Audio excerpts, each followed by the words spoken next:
everybody. So today I'm going to tell you guys about something that happened to us when we were moving into our apartment, which is that originally Sunshine and Arlo were denied access to be able to live in the apartment buildings. We signed a lease in March of earlier this year, March, April. We were kind of like the last people to do it.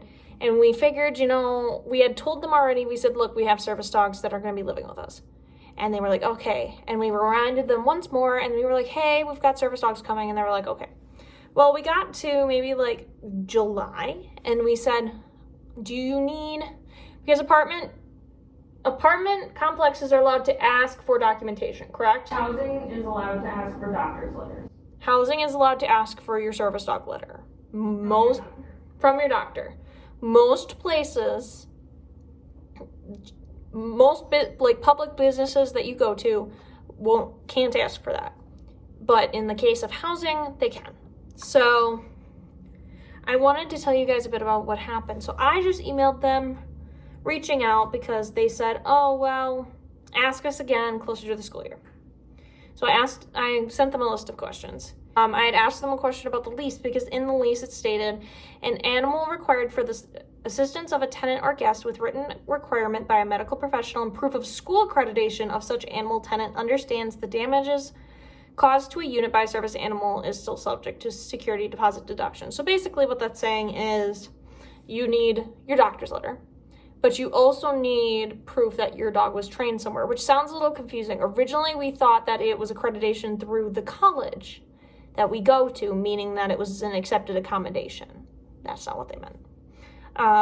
And just the damages part is like if your service dog breaks something. But we asked, what documentation do you need? We're glad to be able to give that. So they had said, yes, we need all documentation for animals. Tenants must provide the school accreditation, the certificate, which is spelled wrong, of such animal along with the vet records showing all vaccinations are up to date, which showing training is not difficult. Showing vet records, not difficult, but a certificate? So I had to correct them. I called them and I said, hey, certificates aren't legitimate. And they said, well, this is how our rules work. And I was like really confused, and I asked to talk to the manager. And the manager screamed at me. She basically said, no, I have a service animal, so I know that you have to have a certificate. You have to register them online. And I was like, hold up. I literally almost dropped the phone out of my hands. I passed it off to Brielle, who she stated she's a licensed trainer in the state of Wisconsin. As well as a service dog trainer. She's gone to school for it. She knows what she's doing. She stated she works for part of where she got her training from. She trains with the program, she stated all of her qualifications, and this person was still like, well, I'm the manager of the building you'll be living in. And basically they were like, no, this is how it has to be. And Gab's like, well, you're wrong because I'm a trainer and this is how, basically it was an argument against something that shouldn't really be an argument. So basically they hung up on us. They basically said, look, you have to have a certification or registration, like an online registry, or your dog can't live here. So obviously that was some big red flags. We basically had asked them to, at some point in this email that I'm about to read to you guys, we basically asked them to release us from the lease because at that point they were doing the Legos. So basically I sent all of our doctor's letters, and I think I sent Toby's vet records because that's what I had on my computer at the time. I said, please forward the following message to the manager.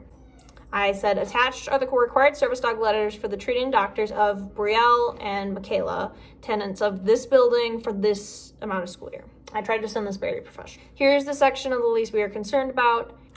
An animal requiring the proof of assistant tenant. I basically read this, but here it is right there.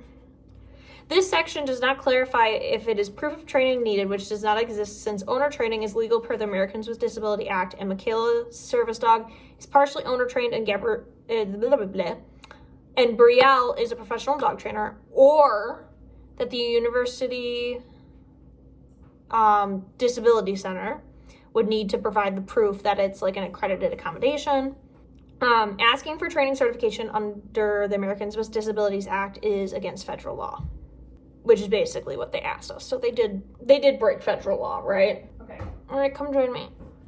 I asked them to politely, I said, please also set aside some time to read the Americans with Disabilities Act linked here, which I linked, I think, at the end of the email. Yes. Specifically, see this part that states school accreditation worded from lease is not required. And so I copy and pasted this large section from the FAQ. Does the ADA require that service animals be certified as service animals? No, covered entities may not require documentation such as proof that the animal has been certified, trained, or licensed as a service animal as a condition for entry. I said, also here's the HUD, U.S. Department of Housing and Urban Development FAQ on Service Animals and Fair Housing Act. If the documentation provided does not satisfy the requirements of the landlord and we are not allowed to have our service dogs, even though this would be against federal law, is it your intention to release us from the lease? Which, if you're breaking federal law, the least you could do is release a tenant from a lease, I feel. But I guess if you're a landlord and you're watching this, comment down below, because I have no idea how that works. I'm just a service. I'm an angsty service dog handler. I said, we apologize for our tense tone on the phone today. However, our service dogs are our medical equipment and our lifeline. So if we do not have them with us, we are in danger of medical episodes that can cause fainting, concussions, or worse. I feel that the landlord's company requirements, legal or not, should have been presented to us when we asked about it during our original tour before we signed our lease. Which the person touring us said all we need is the doctor's letter, but we don't really even enforce that. I even called to discuss the lease, and the person on the other end said that part of the lease is not something they personally enforce. I attempted to receive clarification on the issue prior to signing the lease, so I hope it is understood why both my roommate and I are very upset by today's information. And then I copied and pasted all the links regarding the ADA and the state law for our state, which is Wisconsin. All three of the above resources are government sites and state that certification, registration, or proof of training cannot be requested, much less required by anyone, and the most that can be asked for is a doctor's letter and the answer to the two legal questions, which I listed. Number one, is the dog a service animal required because of a disability? And two, what work or task has the dog been trained to perform? And so basically the two legal questions had not been asked by the landlord's staff. Due to this, we have contacted the Equal Rights Division for our state to clarify on the laws regarding the situation, and also the Disability Center on campus, our representatives from the Disability Center on campus. So basically, the Wisconsin Equal Rights Division basically takes complaints from people, such as people like trying to talk to their landlords or people trying to go into public establishments. Basically, if you're having an issue with a business and it doesn't get solved by talking to the laws and having the police involved, basically it's like the next step up. And they're the division that would seek resolution against it. Because I did call the Equal Rights Division, and they said, at first they were like, well, it's kind of a gray area, but they looked at them and they were like, yeah, no, they can't do that to you. If you would like to submit a complaint, let us know. And I said, well, I would really like to try to resolve the situation with them before filing a complaint against them. The end of the email says, we still would like to work with the company through the landlord's company through this.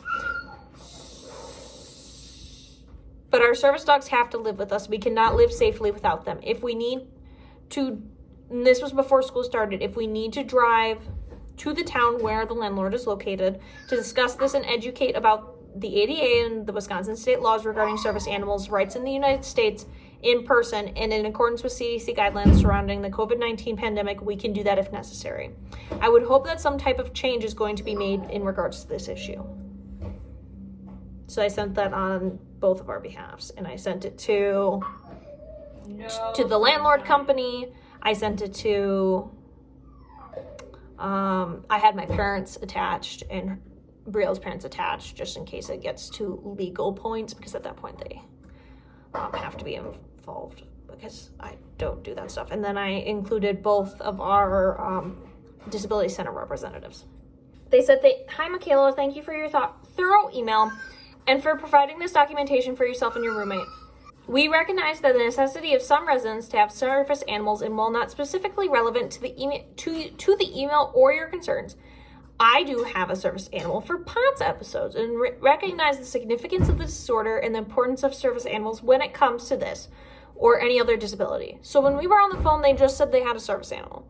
What kind of small world is it that your landlord has POTS and you also have POTS? We would like you and all residents with disabilities to be comfortable and have access to any necessary tools during their residency, which includes service animals, mobility aids, or any number of assistive devices, which they've already broken that promise. We will have our attorney look at your concerns regarding this language to be sure that it is clear that all residents with disabilities, the requirement, do not exceed or violate ADA requirements.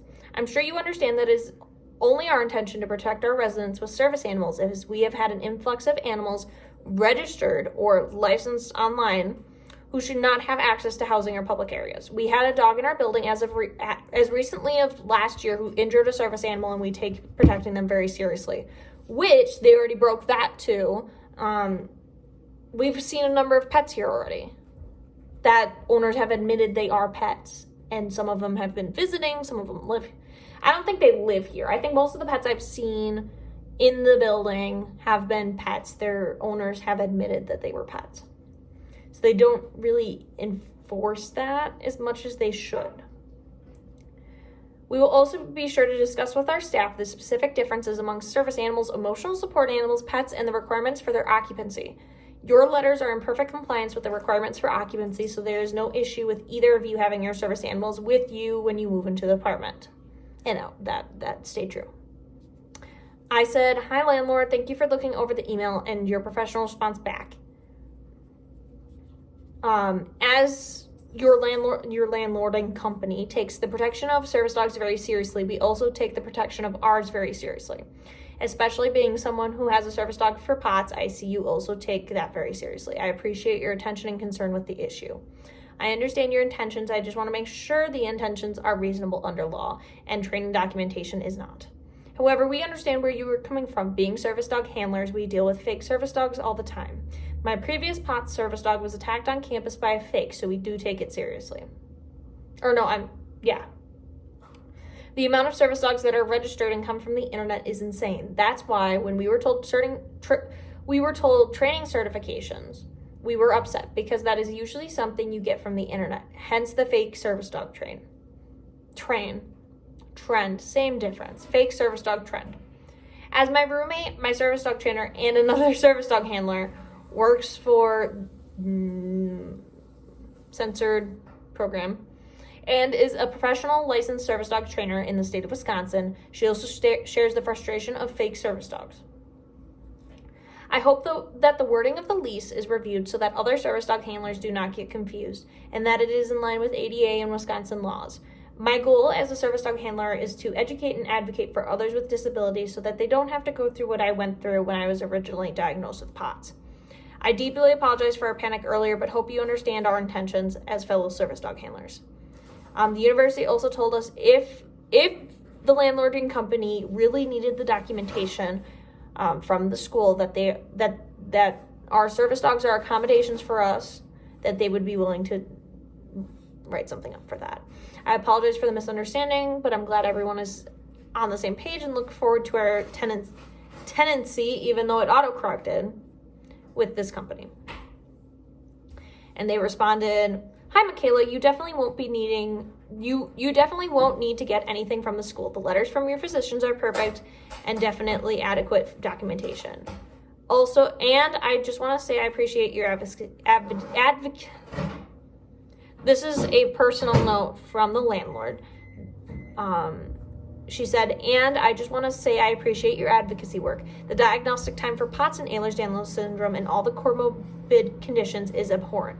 And I think all of us who live with these conditions see so much room for improvement in diagnosis and access to better tools, including wider availability of service animals for reasonable costs, shorter wait times to see the specialists we need, and better understanding of ambulatory wheelchair users by society." Oh my God, that was disgusting. "Just on a personal level, thank you for doing this work. I know that there are people who don't have the same ability to advocate for themselves, friends, or a community to get the opportunity to do so, and I'm very appreciative of all the people who do that and for the people who were there for me when I got diagnosed so I could have a support system of people who knew what it was like to deal with these challenges. And many thank yous to your parents and your roommates' parents as well for taking the time to understand your needs and support you. We look forward to seeing you when you move in. Hope you and Sunshine are enjoying the rest of your summer. So it did end on a positive note, but I want to break it down really quick with, so I can zoom in, licensed service dog trainer in the state of Wisconsin. Did they actually do something illegal? It is illegal. What they included in the lease was technically not legal in our state. It's illegal for them to say that about Arlo, but Sunshine is a service dog in training. So And I think when I wrote the email, technically they can request a letter. In our state, service dogs in training do not have public access rights. They're treated the same as pets. So first of all, we weren't sure that Sunshine was going to be moving in right away, in September anyways.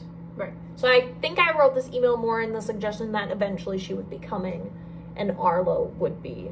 I figured by the time she moved into the apartment, she would have at least one task. Either Didn't way. happen. Yes, it did. She knew her. She knew the nail picking. Oh, okay. I Well, made sure of that shit. well, we wanted to make sure she was fully So protected. I don't know. in the state of Wisconsin, it technically, you are required to either have a trainer with you when you go out in public, or you have to have trainer permission, and your dog also has to be marked at all times. So I just saved my ass by living with her. So, in terms of Sunshine being here, technically they can require that you have some sort of letter or something, or permission from a trainer of some kind of your program or whatever. They can require that. However, once she met ADA requirements for being a full service dog, meaning she had at least one task that technically Michaela couldn't do on her own, which, I mean, it's a little bit debatable if that first task was but later, now we've got more stuff.